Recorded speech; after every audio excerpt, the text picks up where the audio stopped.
Okay, on that, I will introduce you first our country, current flag, geography, climate, academic group and risk, religion, our country education system, what's our country economy, culture, festival, what's our traditional food, what's the tourist attraction, and I will be explaining our country history. And all of mountain chain is divided by three river system. These three river is famous and main in our country. Ayeyarwady, Salween, and Sidong rivers. The Ayeyarwady River is our longest river, approximately 2,170 kilometers. The majority of Myanmar people live in the Ayeyarwady Valley and this between of Kairuma and Shan. That's our geography. Okay,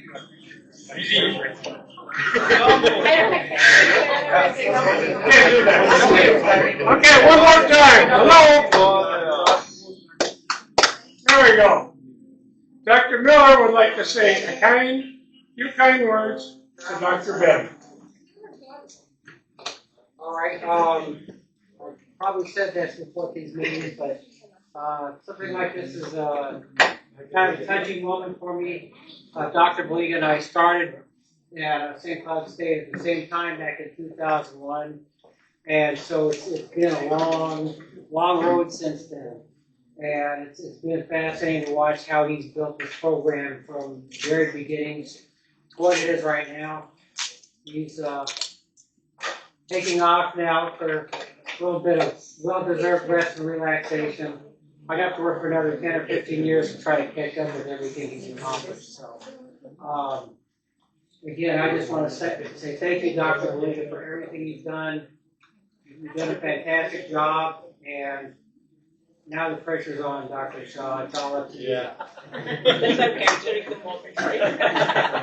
So, I just wanted to let Dr. Baliga come up and say a couple words.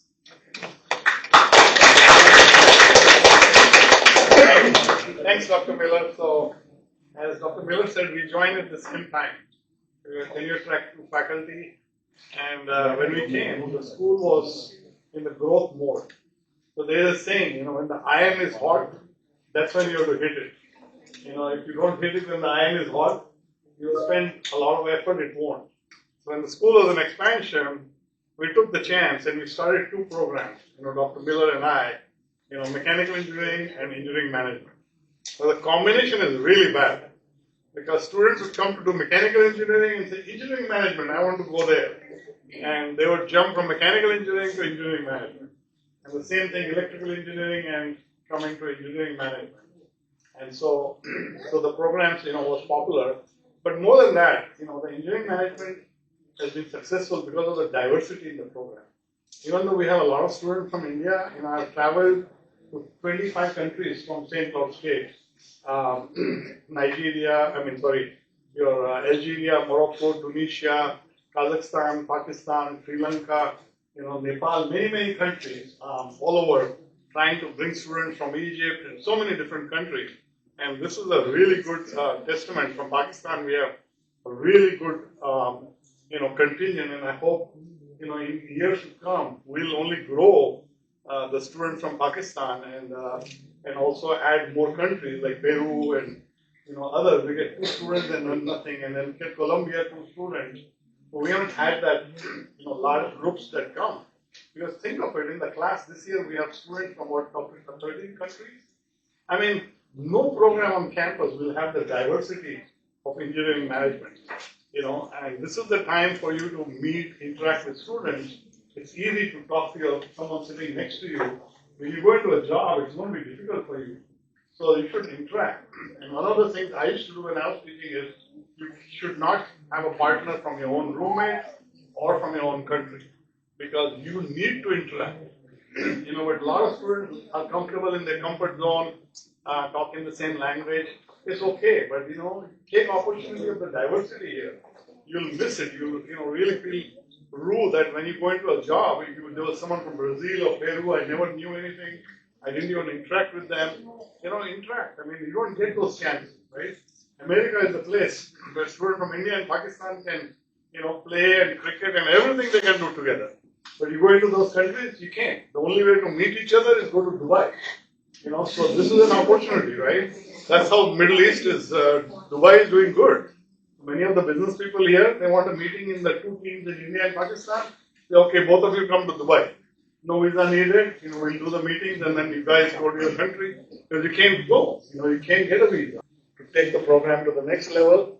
And they have great plans to bring in veterans and grow in the U.S. military because we have to serve. In addition to international students, the veterans of who serve, and that will be the next growth phase. You will find more, interaction. Future students will be meeting with veterans, and hopefully they will be part of the campus and also online growth. So, and the food was wonderful. Every semester I used to look forward to the food. Unbelievable. You cannot get this taste in any restaurant. I still have no idea because at your age I could not cook. So I don't know what you guys do and how you cook it, but whether it's any of the dishes. And so one of the things Dr. Shah has done is Indian, non-Indian, because otherwise what happens is everyone, votes for their own roommate. So every dish category we are going to have an Indian and non-Indian category. So that should bring out some of the great non-Indian foods we have here, including the tea leaf and satay and so many other things that we have.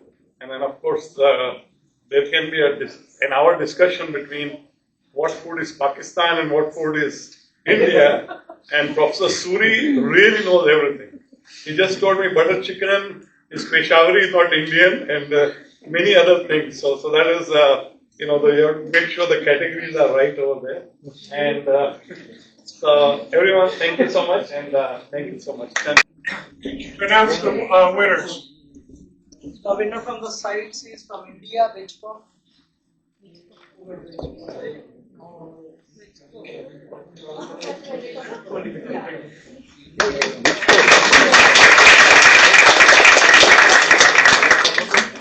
The from non-Indian price?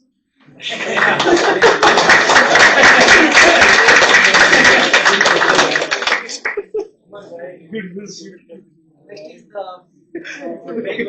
the Indian dish is pav bhaji.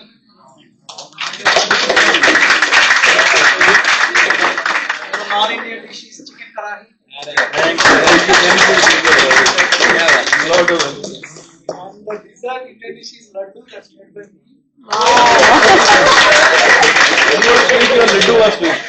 And non-Indian was live musa.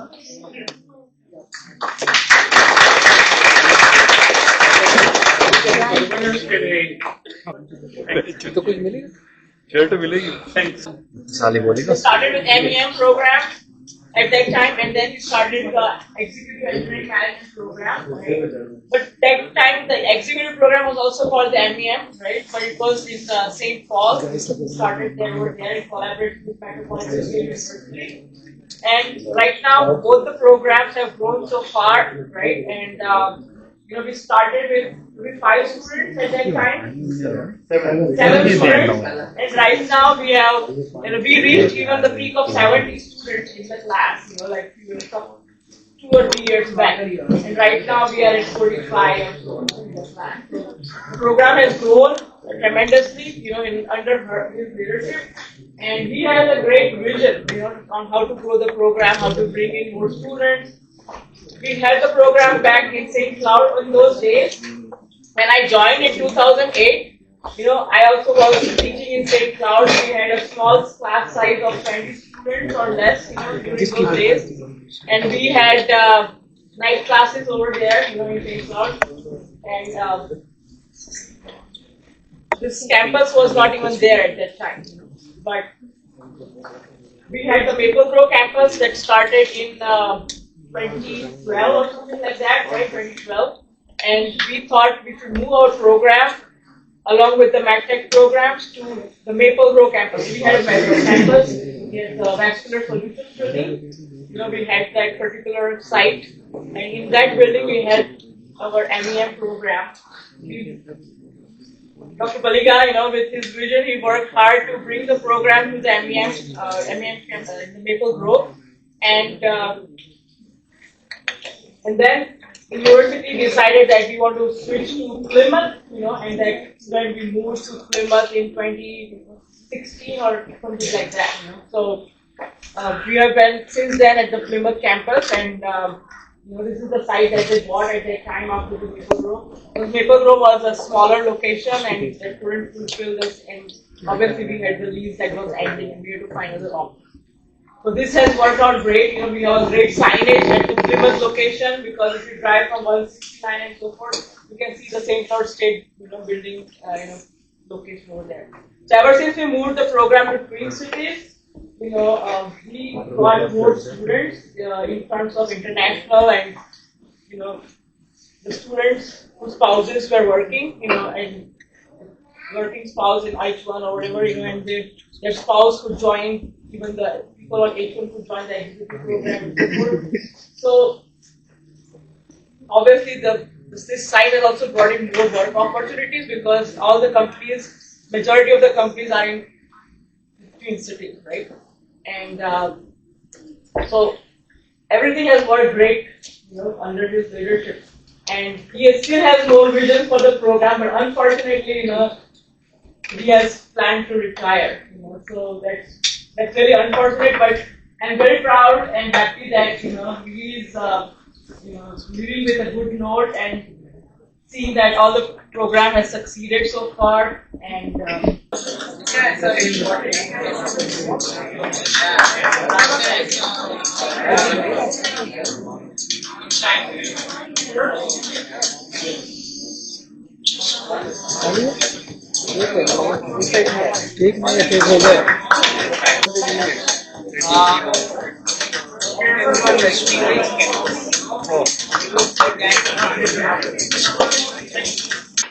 Hi, Dr. Balika. First of all, it's hard to believe that you're retiring.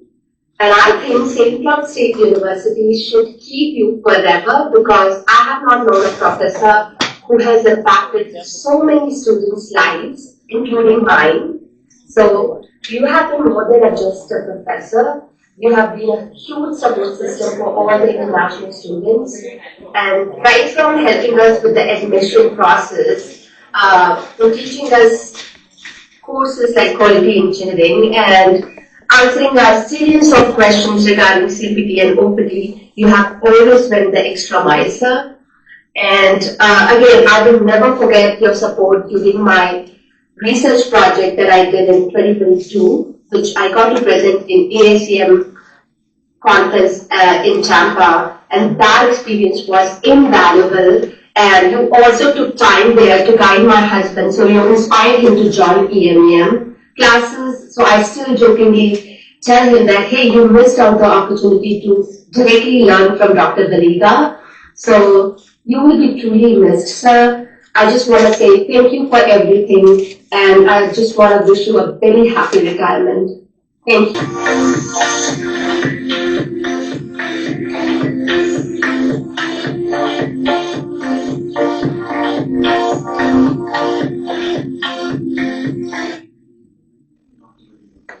As you step into this new chapter, I want to say thank you.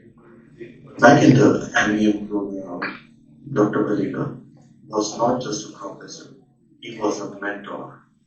His lessons on leadership, problem solving, and making smart decisions has stuck with me. Now, as a lead software engineer at TDS Telecom, I use whatever he taught me every day, whether it's just leading a team, tackling through challenges, or making key decisions. Dr. Balika, thank you for your guidance and shaping so many careers, including mine. Wishing you a very happy and healthy retirement. Thank you.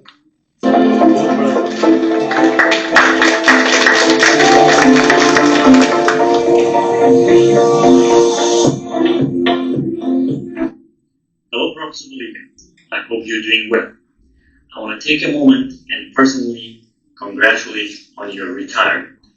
And I want to express my sincerest and deepest gratitude for everything you have done for us, for your students, including myself. I still vividly remember the first moment I met you and Dr. Shah in Tokyo, Japan. From the very first moment, I realized that you are a visionary man, someone who knows the true power of education and leadership.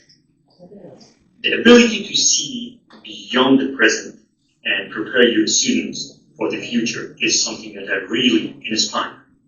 Beyond the academics, the time that you took providing us with support, offering advices, I truly appreciate it. Professor Baliga, once again, thank you for your service, and I wish all the best for the new chapter in your life. Thank you.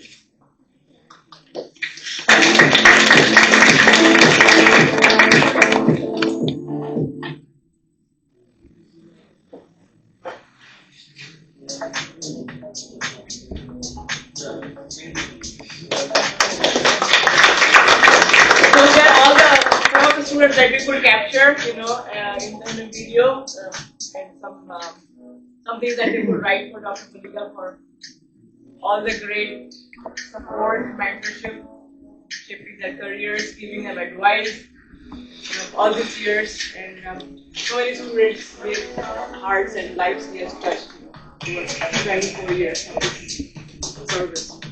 So now we have some alumni in this room, right? And so I would like, this is an opportunity for you to say whatever you want, and you can introduce yourself. I know some of the spouses are also here in this room, so you can also introduce your spouse when you talk. Anybody wants to get started, feel free to do so. Maybe Professor Anshu will do that. He's an alumni of our Can I just say that my car insurance is very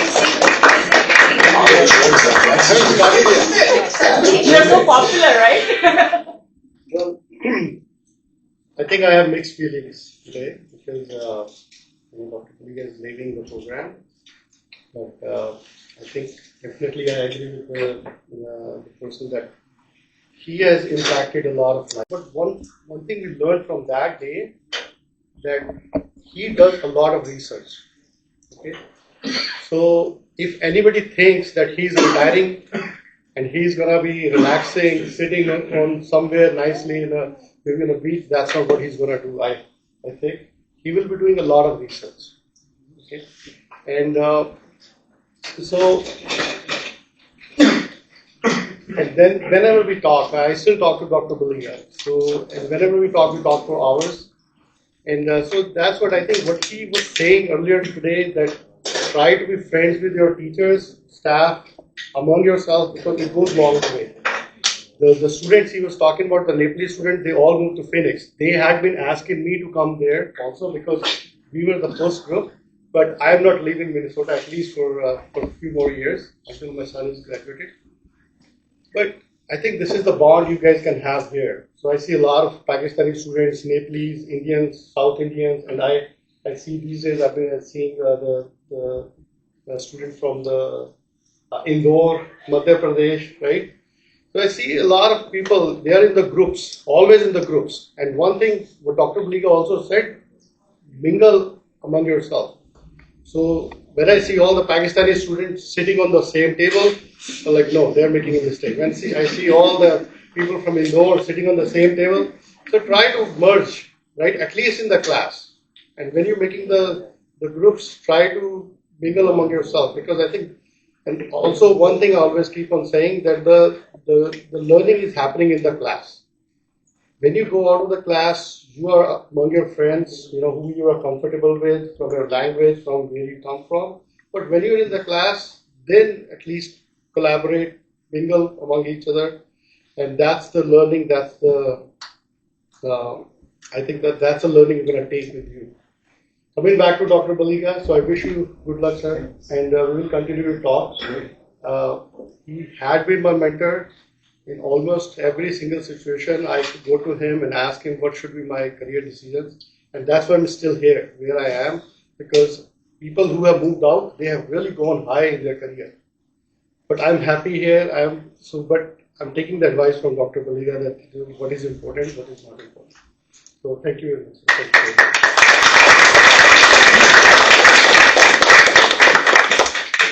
Bharat is also Professor Bharat is also our alumni. Hi guys. It's Bass, we call him Bharat, it's fine.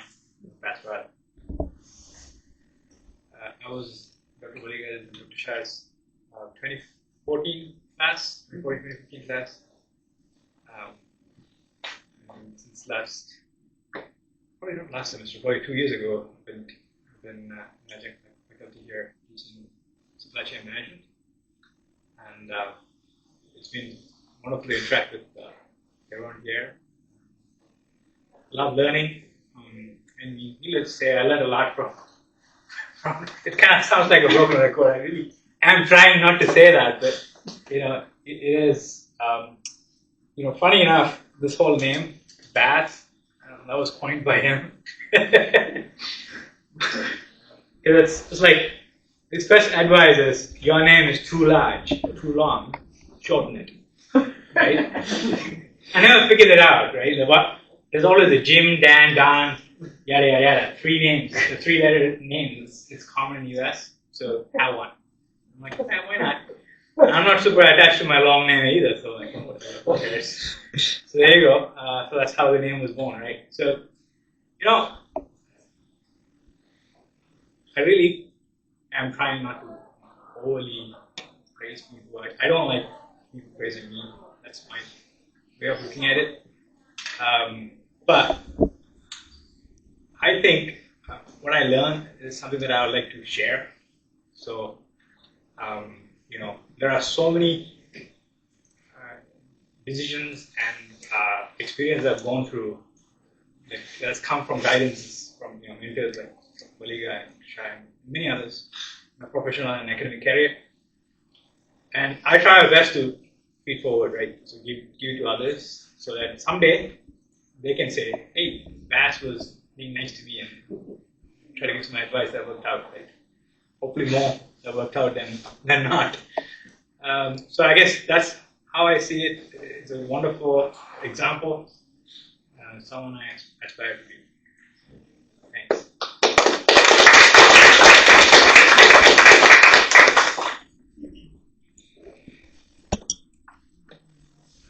Yeah, we have a few more alumni.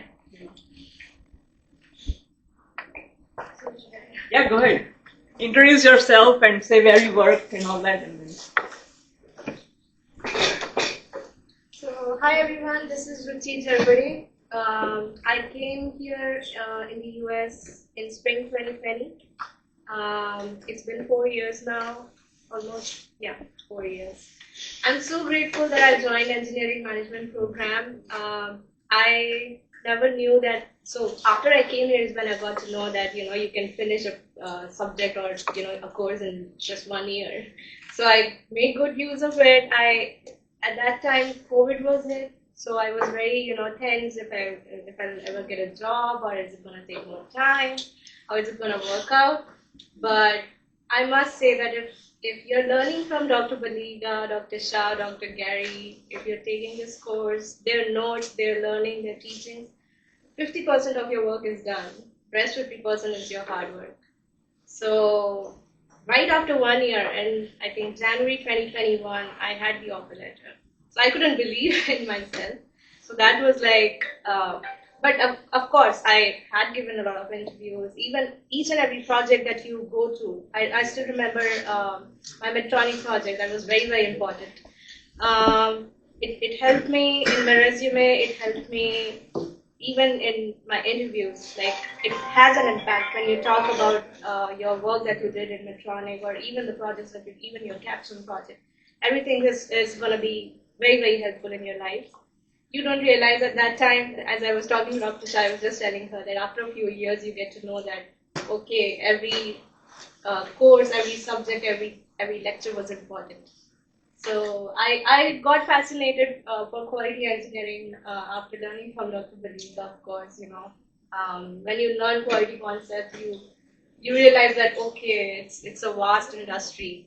And I'm so happy to be here today. Last year I missed out on Potluck. I'm still glad. When I came here, my first semester, I was in the organizing committee of the Potluck. So it's quite nostalgic for me that it's still going on, and I'm very glad to be here. And happy retirement to you, Dr. Baliga. I'm so happy that I was able to meet you. And thank you, Dr. Shah. Thank you, Dr. Kerry. Thank you, everyone.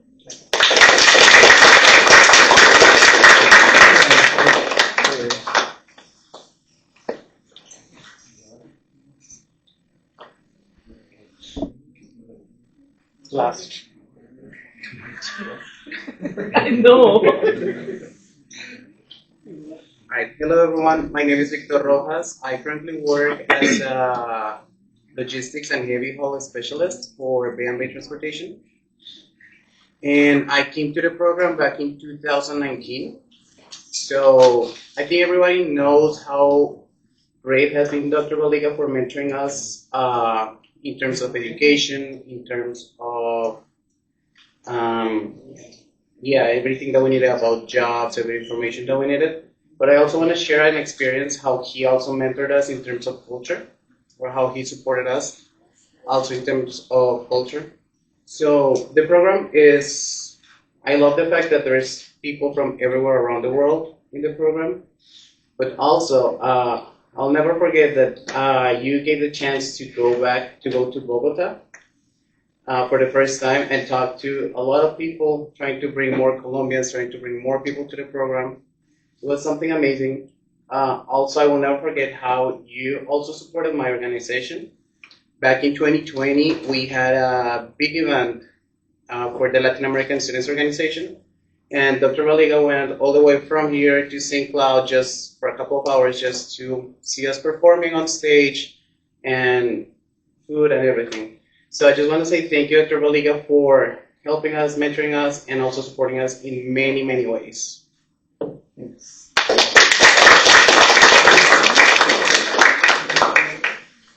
Hello everyone, my name is Hashir. I'm not an alumni, I'm a current student. But since no one is coming up, I thought maybe I should come up. So all of the faculty of this program is really great. You get to build a person connection, and I want to thank Dr. Vediga about that because he introduced me to this program. I remember like first time I met him in Pakistan, he was telling me about the program, like how you get to meet and make international friends and all that stuff. And now, right now when I'm over here, I love the experience, and even right now I'm like marketing this program to everyone back home. Like I'm trying to bring everyone over here. Thank you, Professor.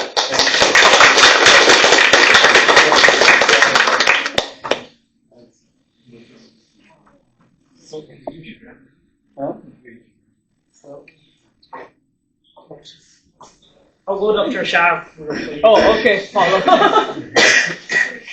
Yeah, good night, everybody. It's been a lovely night. Food is very good, and like the cherry on the top is Dr. Valiga retirement party. So I'm an alumni. I'm Paulo. I know a few of you. I graduated in 2022. Now I'm working as a lead transmission engineer at Westwood Professional Services engineering firm. And yeah, talking a little bit about Dr. Valiga, he's awesome. Everybody said that he helps us a lot since before we start the program. Like he's already there helping us. And yeah, for me, I started, and then he helped me like to enter the market. So another awesome part of the program is that you can start to work before your CPT. So that was something really nice. I didn't know about that, and he helped me through. He guided me through the steps, and everything worked out. And yeah, if I'm where I am at, yeah, thank you, Dr. Valiga, for that. And I hopefully you enjoy your next step. Thanks. Yeah, all right.